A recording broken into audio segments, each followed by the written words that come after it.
মুর্শিদাবাদের যুবককে বাংলাদেশি সন্দেহে ট্রেন থেকে ফেলে দেওয়ার অভিযোগ সামনে আসছে।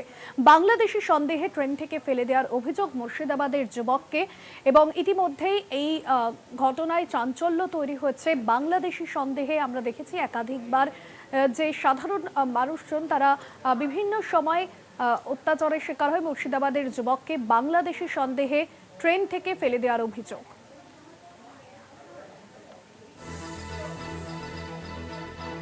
বাংলাদেশি সন্দেহে ট্রেন থেকে ফেলে দেওয়ার অভিযোগ। গুরুতর আহত মুর্শিদাবাদের যুবক। আপনাদের জানাবো, গুরুতর আহত হচ্ছেন মুর্শিদাবাদের যুবক। খড়গপুর ঢোকার আগেই চলন্ত ট্রেন থেকে ফেলে দেওয়ার অভিযোগ সামনে আসছে।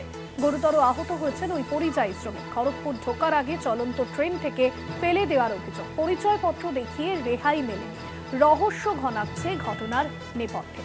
বাংলাদেশি সন্দেহে ট্রেন থেকে ফেলে দেওয়ার অভিযোগ। গুরুতর আহত হয়েছেন মুর্শিদাবাদের যুবক। খড়গপুর ঢোকার আগেই চলন্ত ট্রেন থেকে ফেলে দেওয়ার অভিযোগ।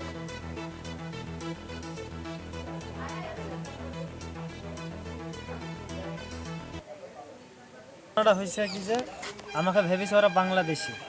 আমার প্যান কার্ডটা চাইলে প্যান কার্ডটা দেখালাম, দেখি প্যান কার্ডটা দেখানোর পরে প্যান কার্ডটা আমার হাতে দিল, প্যান কার্ড তোর ভুল তাই দিলে আমাকে ফেলবে। পানে মারতে চাইছিল, আমি খ্যাপা হয়ে ঘুরে বেড়াইছিলাম। খ্যাপা হয়ে ঘুরে যাওয়ার পরে প্রশাসনের হাত পাইলাম, তাই আমি স্যার দেখে বেশি আলাম।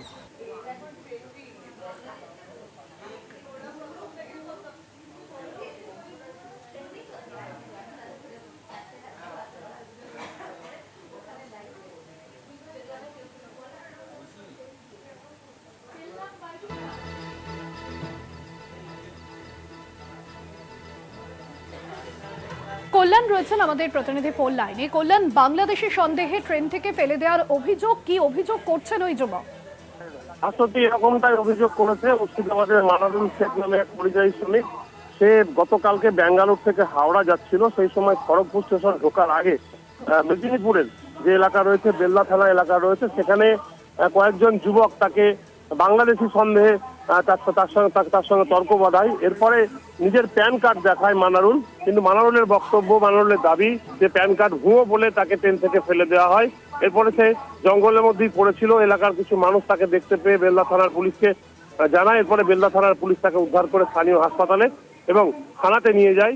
জিজ্ঞাসাবাদ করা হচ্ছে যে কোন ট্রেনে সে আসছিল এবং কারা ছিল। যদিও এই যে মানারুল শেখ, তার বাড়ি মুর্শিদাবাদে, তিনি জানাচ্ছেন যে তাকে জোর করে ফেলে দেওয়া হয়েছিল এবং এক প্রকার মেরে ফেলার প্ল্যান করেছিল যুবকেরা, কিন্তু তাকে বাংলাদেশি বলে কিন্তু তকমা দিয়ে তাকে এইভাবে ফেলে দেওয়া হয়েছে। যদিও সে মুর্শিদাবাদের বাসিন্দা এবং সে পরিযায়ী শ্রমিক কাজ করে, সে ব্যাঙ্গালোর থেকে ফিরছিল এবং হাওড়া হয়ে সে বাড়ি ফিরত। এখন এই ঘটনায় তদন্ত শুরু করেছে। তুমি জানো ভাস্বতী, যেভাবে মুর্শিদাবাদের যারা পরিযায়ী শ্রমিক এবং রাজ্যের যারা পরিযায়ী শ্রমিক, সেই সমস্ত পরিযায়ী শ্রমিকরা বিভিন্ন রাজ্যে যায়, কখনো তাদেরকে বাংলাদেশি তকমা দিয়ে মারধর করা হয়, তাড়িয়ে দেওয়া হয়, কখনো তাদের বাংলাদেশি বা বাংলা বলার জন্য সেই রাজ্য থেকে তাড়িয়ে দেওয়া হয়। এরকম অভিযোগ কয়েক মাস ধরে উঠে আসছে, যার ফলে মমতা বন্দ্যোপাধ্যায় এই নিয়েও সরব হয়েছেন।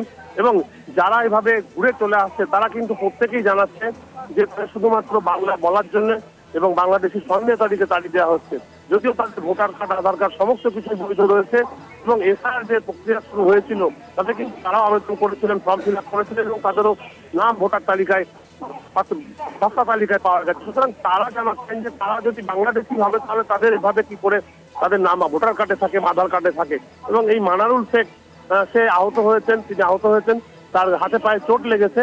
তবে তার পরিবারের সঙ্গে যোগাযোগ করার চেষ্টা করছে পুলিশ এবং বেল্লা থানা থেকে তাকে মুর্শিদাবাদে পাঠানো হচ্ছে। ভাস্বতী, একদমই ধন্যবাদ জানাবো কল্যাণ।